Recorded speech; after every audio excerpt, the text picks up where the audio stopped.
வணக்கம் ஃப்ரெண்ட்ஸ், எல்லோரும் எப்படி இருக்கீங்க? நான் believe in yourself Soumya Devi பேசுகிறேன். இன்றைக்கி என்னோடய டெய்லி ரொட்டீனை தான் நான் போடுறேன். அதாவது ஸ்கூல் டைமில் எங்கள் ஹஸ்பண்ட் ஆஃபீஸ் டைமில் எப்படி நான் எழுந்திரிக்கிறேன், என்ன மாதிரி சமைக்கிறேன், எப்படி என் டைமை நான் மேனேஜ் பண்ணுறேன் அப்படிங்கிறது தான் நான் உங்கள் கூட ஷேர் பண்ணிக்க விரும்புகிறேன். ஆக்சுவலி 5 to 5:15 நான் எழுந்திரிச்சிட்டு டேரெக்டாக கிச்சனுக்குள்ளே வந்துட்டு என்ன செய்யணுமோ அவ்வளோ வைக்கிறது, சாப்பாடு செய்ய ஆரம்பிச்சிடுவேன். நேற்று ரொம்ப நல்ல மழை, ஸோ நைட்லாம் நல்ல கரண்ட் இல்லை, சரியாக தூங்க முடியல. எனிவே எந்திரிச்சு தானே ஆகணும். ரொம்ப குளுன்னு வேறு இருந்தது, லைட்டாக தொண்டை வேறு கட்டியிருந்தது. ஸோ சூடாக ஏதாவது குடித்தா நல்லா இருக்குமேன்னு சொல்லிட்டு சைடில் டீ போட்டு முடிச்சிட்டேன். டீ குடிக்கிறதுக்காக டீ ரெடி பண்ணுறேன். இன்றைக்கி என்னோடய ஐடியா என்னென்னா, என்ன சமைக்கிறணும் அப்படிங்கிற ஐடியா என்னென்னா, உருளைக்கிழங்கு, கேரட், பீன்ஸ் போட்டு குருமா வச்சுட்டு பாகக்காய் வறுவல் பண்ணிவிட்டு ப்ளஸ் டைம் இருந்தால் ஆம்லேட் போட்டுக்கலாம் அப்படின்னு சொல்லிட்டு ஒரு பிளானில் இருந்தேன். ஸோ அதுக்காக சடன்னு வெஜிடபிள்ஸ்லாம் நறுக்க ஆரம்பிச்சிட்டேன். சைடில் டீயும் சிப் பண்ணிக்கிட்டு அப்படியே என்னோடய டே ஸ்டார்ட் பண்ணிகிட்ருக்கேன். காலையில் சமைக்கிறது ரொம்ப ஹரிபரியாக இருக்கும். கிட்டத்தட்ட 5 AM இருந்துட்டு ஒரு 8:30 வரைக்கும் எனக்கு அப்படியே கடன்னு ஓடிட்டே இருக்கிற மாதிரி இருக்கும். எனக்கு மட்டும் இல்லை, எல்லா லேடிஸ்க்கும் அப்படி தான் இருக்கும். இது நமக்கு மட்டுமே புரிஞ்ச ஒரு ஃபீலிங்ஸு. ஸோ இன்றைக்கி குருமா ரெடி பண்ணுறதுக்கு குக்கரில் ஆயில் விட்டுட்டு ஆயில் சூடானோன்னு பெருஞ்சீரகம், பட்டை, இந்த மாதிரி ஸ்பைசஸ் இருக்குல்ல, அதை ஆட் பண்ணிவிட்டு ப்ளஸ் பெரிய வெங்காயத்தை பொடிசாக கட் பண்ணி அதையும் ஆட் பண்ணிவிட்டு கருவேப்பிலை, தக்காளி, வெஜிடபிள்ஸ், இஞ்சி பூண்டு பேஸ்ட் இதெல்லாம் போட்டு நல்லா வதக்க வேண்டியதான். காய் லைட்டாக வதங்கினதுக்கப்புறம் நம்ம கரம் மசாலா தூள் லைட்டாக ஆட் பண்ணிவிட்டு வீட்டு குழம்பு பொடி நம்ம தேவைக்கேற்ப ஆட் பண்ணிவிட்டு தண்ணி ஊற்றி வெஜிடபிள்ஸ் வேக வைக்க வேண்டியதான். சைடில் டீயும் குடிச்சிட்ருக்கேன்.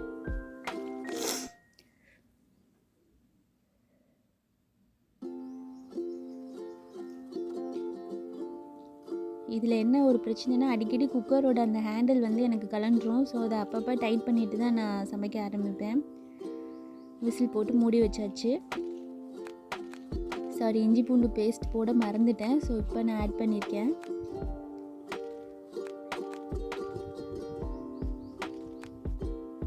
ஃப்ரெண்ட்ஸ், நான் போடுற வீடியோ உங்களுக்கு பிடிச்சிருந்துச்சுன்னா நீங்கள் கமெண்ட்டில் ஷேர் பண்ணுங்கள், லைக் பண்ணுங்கள், சப்ஸ்கிரைப் பண்ணுங்கள். பார்த்ததோடு விட்டுறாதீங்க, சப்ஸ்கிரைப் பண்ணுங்கள். பிகாஸ் நீங்கள் இந்த மாதிரி பண்ணுறப்ப எனக்கு ஒரு என்ன சொல்கிறது, இன்னும் பண்ணணும், இன்னும் புதுசாக ஏதாவது பண்ணணும், நம்ம பண்ணுறதும் எல்லாருக்கும் பிடிக்குது அப்படிங்கிற மாதிரி எனக்கு செல்ஃப் என்கரேஜ் மாதிரி இருக்கும். ஸோ ப்ளீஸ் எனக்கு சப்போர்ட் பண்ணுங்கள். உங்களோட கமெண்ட்காகவும் லைக்காகவும் நான் வெயிட் பண்ணிகிட்ருக்கேன். இப்போ நான் சைட் டிஷ் பண்ண ஆரம்பிச்சிட்டேன். பாகக்காய், வெங்காயம், வெள்ளைப்பூடு இதெல்லாம் பொடிசாக கட் பண்ணிவிட்டு பாகக்காவை தனியாக ஒரு பேனில் கொஞ்சம் வாட்டர் சேர்த்து மூடி போட்டு வேக வைக்கிறேன். ரொம்ப தண்ணி சேர்த்துடாதீங்க, அந்த பாகக்காய்க்கு ஏற்ப தண்ணி சேர்த்து வேக வைங்க. இப்போ நான் குழம்புக்கு கசகசாவும் தேங்காயும் அரைச்சி அந்த குழம்போட சேர்த்துக்கிறேன். விசில் வந்துருச்சு, ஒரு 2-3 விசில் விட்டேன், நல்லா வெந்துருச்சு. சால்ட்டும் சேர்த்துட்டு கொத்தமல்லி தலைகளை தூவி விட்டுட்டு கொதிக்க விட்டால் நம்ம குழம்பு ரெடி. இப்போ இந்த குட்டி கடாய் எதுக்கு வைக்கிறேன்னா, சைடிஷோட தாளிப்புக்காக வைக்கிறேன். என்னென்னா வழக்கம் போல தான் உளுந்தம்பருப்பு, கடுகு, சின்ன சீரகம், கருவேப்பிலை, சின்ன வெங்காயம் பொடிசாக நறுக்குனது, வெள்ளைப்பூடு சின்னதாக நறுக்குனது இதெல்லாம் ஆட் பண்ணி நல்லா பொரிய விட்டுட்டு, இப்போது நம்ம பாகக்காய் நல்லா வெந்திருக்கு. அந்த பாகக்காயில் தண்ணி லைட்டாக இருத்துட்டு, ஏன்னா ரொம்ப தண்ணி இருந்தால் நல்லா இருக்காது. ஸோ லைட்டாக பாதி தண்ணி வச்சுக்கோங்க, பாதி தண்ணியை கொஞ்சம் ட்ரைன் அவுட் பண்ணிவிடுங்க. ட்ரைன் அவுட் பண்ணிட்டு இப்போ நம்ம தாளிச்சதை தூக்கி அதோட ஆட் பண்ணி நல்லா சுருள பரட்டி விடுங்க.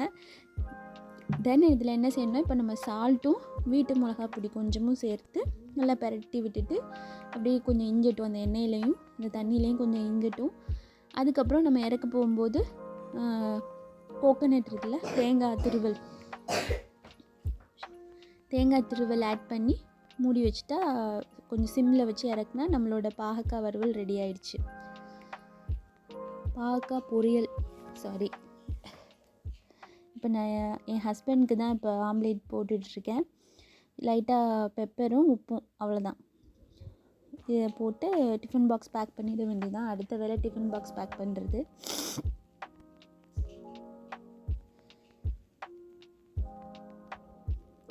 காலையில் என்ன சமைக்கிறது, என்ன காம்பினேஷனில் சமைக்கிறது அப்படிங்கிறதே நைட்டு ஒரு யோசனையாக எனக்கு போயிட்டுருக்கும். அதை யோசித்து முடிச்சுட்டு தான் கண்ணு மூடி தூங்கவே ஆரம்பிப்பேன். காலைல என்ன செய்கிறது அப்படின்ட்டு. லைட்டாக இப்போ என் ஹஸ்பண்ட்க்கு சாதத்தில் கீ சேர்த்துட்டு குழம்பு சேர்த்துட்டு நல்லா கிளறி விட்டுட்டு டிஃபன் பாக்ஸில் பேக் பண்ண வேண்டியதான். டைம் ஆயிடுச்சு. ஹரிபரி கொஞ்சம் ஆற வச்சு கொடுத்தா நல்லாயிருக்கும் அவருக்கு சாப்பிட்றதுக்கு. நம்ம அந்த ஹீட்டோடு போட்டு டப்பக்குன்னு நம்ம போட்டு மூடணுன்னு வச்சுக்கோங்களேன், அது அப்படியே கெட்டியாக இருக்கும். ஸோ அப்படி இந்த மாதிரி குழம்பு ஊற்றி கிளறி விட்டு கொஞ்சம் லைட்டாக காற்றுல விட்டு அப்புறம் மூடி வச்சு நம்ம கொடுத்து விட்டோம்னா அவங்களுக்கு மதியம் லஞ்ச் எடுத்து சாப்பிடும்போது உதிரியாக நல்லாயிருக்கும். என் ஹஸ்பண்ட் கிளம்பிட்டாரு. இப்போ அவரை அனுப்பிச்சதுக்கப்புறம் இப்போ என்னோடய கிச்சன் இப்படி தான் இருக்குது. இப்போ நான் என்ன செய்கிறேன்னா சடன்னு மிஞ்சினதெல்லாம் வேறு பாத்திரத்தில் சர்விங் பாட்டில் ட்ரான்ஸ்ஃபர் பண்ணிவிட்டு பாத்திரம் வாஷ் பண்ணுறதுக்காக அதை வாஷ் பேஷனில் போட்டுட்டேன். இப்போ என் பையனுக்கு வந்து நான் லஞ்ச் பேக் பண்ணிகிட்ருக்கேன்.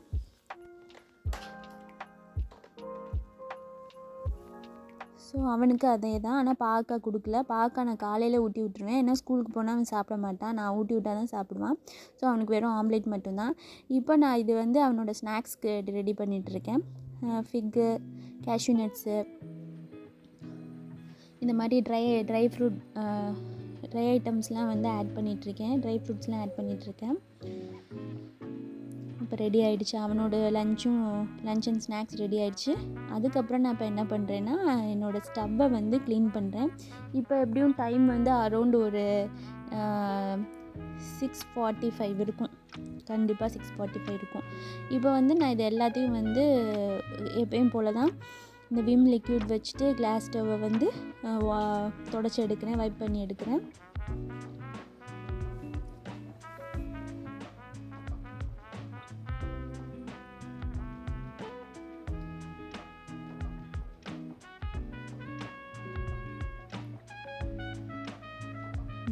வேலையை பார்த்துடணும், அப்புறம் வந்து பார்த்துக்கலாம் அப்படின்னா நான் கொஞ்சம் டயர்டாக ஃபீல் பண்ணுவேன்.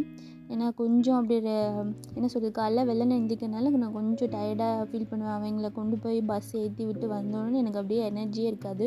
ஸோ அந்த என் ஹஸ்பண்டை அனுப்பின அந்த 3/4 மணி நேரம் டயத்துக்குள்ளே நான் கிச்சனை எப்படியும் நான் க்ளீன் பண்ணிடுவேன் டெய்லி. இப்போ அடுப்பு கிளாஸ் ஸ்டவ்வை வந்துட்டு க்ளீன் பண்ணது, பாத்திரமும் சைடில் விளக்கி வச்சுட்டேன். லன்ச் அண்ட் பேக் எடுத்து ரெடியாக வச்சுட்டேன். இப்போ என் பசங்களை உசுப்ப போகிறேன். என் சின்ன பையன் ஸ்கூலுக்கு போகல, பிகாஸ் அவனுக்கு கொஞ்சம் உடம்பு சரியில்லை, கோல்டு இருக்குது. ஸோ பெரிய பையனை மட்டும்தான் நான் இன்றைக்கி ஸ்கூலுக்கு அனுப்ப போகிறேன். அவங்க காலையில் அப்படியே நெளிஞ்சு எந்திரிப்பாங்க. எந்திரிடான்னு சொன்னால் ப்ரஷ் பண்ணிடா தம்பின்னு சொல்லிட்டு இருக்கேன். சரிம்மான்ட்டு அவன் பண்ணுறான். அவன் ப்ரஷ் பண்ணி குளிச்சுட்டு வர நேரத்துக்குள்ளே அவன் ட்ரெஸ்ஸை நான் அயன் பண்ணணும். இது வந்து என்னோடய அயனிங் டைம், அவனோட யூனிஃபார்ம் அயனிங் டைம். ஸோ அவனுக்காக அயன் பண்ணிகிட்ருக்கேன். அவன் அதுக்குள்ளேயும் குளிச்சுட்டு வெளியே வந்துடுவான். இப்போ தான் பிறந்த மாதிரி இருந்தது, இப்போ அது ஸ்கூல் போயிட்டுருக்கான். சிரிப்பாக வருது. இன்னும் அவனோட குழந்தை பருவம் எனக்கு மறக்கலை.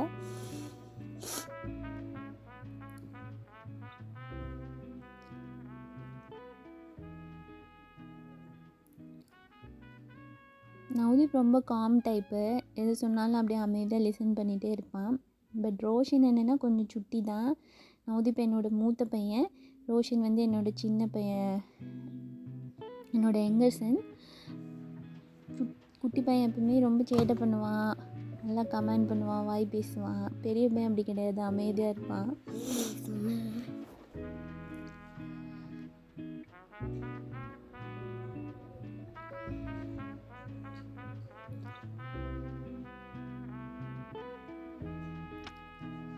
நான் எப்போயுமே இந்த பனியனையும் கொஞ்சம் அயன் பண்ணுவேன். பிகாஸ் அது சுருங்கி வாஷிங் மிஷினில் போட்டு கொஞ்சம் சுருங்கி தான் இருக்குமா.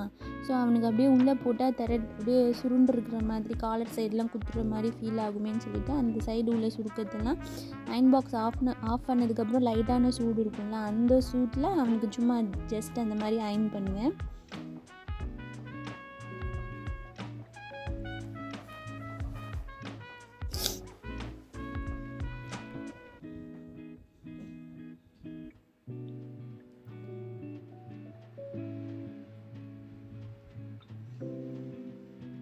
என்னோடய கர்ச்சீஃபையை நான் அயர்ன் பண்ணிவிடுவேன்.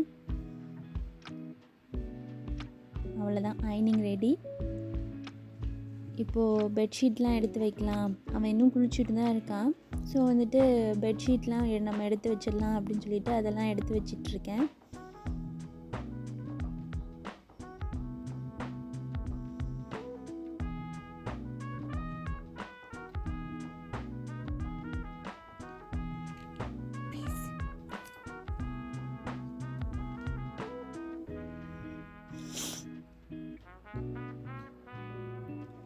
நல்லா கோல்டு பிடிச்சிக்கிடுச்சு எனக்கு.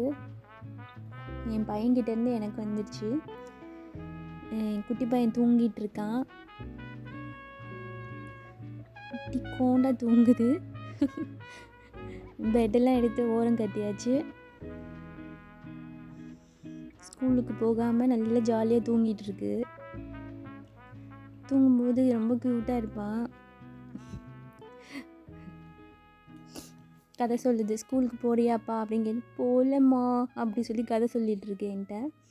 இப்போ என் பெரிய பையனை கிளப்புற நேரம் வந்தாச்சு. அவன் குளிச்சுட்டு வெளியே வந்துட்டான். இன்றைக்கி மேலுக்கு தான் ஊற்றணும். அவனே குளிச்சுட்டு வந்துடுவான். அவனுக்கு சொல்லி கொடுத்துருக்கேன் எப்படி குளிக்கணும்னு. ஸோ அவனே குளிச்சுட்டு வந்துடுவான். இப்போ செகண்ட் ஸ்டாண்டர்ட் போனதுலேருந்து தம்பியாக தான் குளிச்சிட்ருக்கான். தலையில் கொஞ்சம் கோகனட் ஆயில் வச்சு விட்டுட்டு லோஷன்லாம் போட்டு ட்ரெஸ் போட்டு விட்டாச்சு தம்பிக்கு. காலையில் யூனிஃபார்மில் பார்த்தா பிள்ளை ரொம்ப அப்ராணியாக பாவமாக இருக்கும். உண்மையிலே எனக்கு நாம் ஸ்கூல் போகிறப்ப எப்படி இருந்தோம் அதெல்லாம் நினச்சி பார்த்துப்பேன் சம்டைம்ஸு. எங்கள் அம்மா எங்களை கிளப்பி விட்டது. உண்மையிலே அம்மாங்கிற ஒரு ரோல் வந்து ரொம்ப பெரிய ரோல் தான். இப்போ என் பசங்களை ஸ்கூலுக்கு கிளப்பும்போது தான் எங்கள் அம்மா எனக்கு தெய்வமாக தெரியுறாங்க. இன்னும் ஞாபகம் இருக்குது, எங்கள் அம்மா கையில் ஒரு தட்டு வச்சுட்டு இட்லி சாம்பார் வச்சுட்டு எனக்கும் எங்கள் அக்காவுக்கும் மாற்றி மாற்றி ஊற்றி விடுவாங்க. என் பையனுக்கு இன்றைக்கி என்ன செய்யணுங்கிற இன்ஸ்ட்ரக்ஷன் கொடுத்துட்ருக்கேன். அவன் நேற்று படித்ததை கொஞ்சம் ரீகால் பண்ணிவிட்டு, ப்ளஸ் அவன் ஒரு காம்படிஷன் சேர்ந்துருக்கான், ட்ராயிங் காம்படிஷன். அதுக்கு எப்படி வரையணும், நீ என்னென்ன ஐடியா அப்படிங்கிற மாதிரி ஷேர் பண்ணிகிட்ருக்கேன் நான் அவன் கூட. அவனும் அதை சமத்தாக கேட்டுட்ருக்கான்.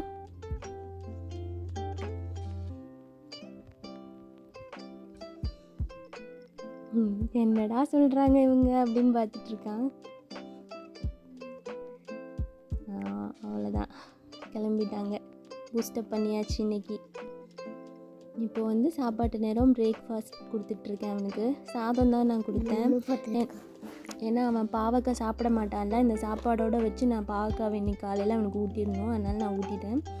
அவ்வளோதான், இன்றைக்கி எங்கள் டே இப்படி தான் போனது. இந்த வீடியோ பிடிச்சிருந்துச்சுன்னா லைக் பண்ணுங்கள், ஷேர் பண்ணுங்கள், கமெண்ட் பண்ணுங்கள். ஃப்ரெண்ட்ஸ் சப்போர்ட் பண்ண மறக்காதீங்க. தேங்க்யூ.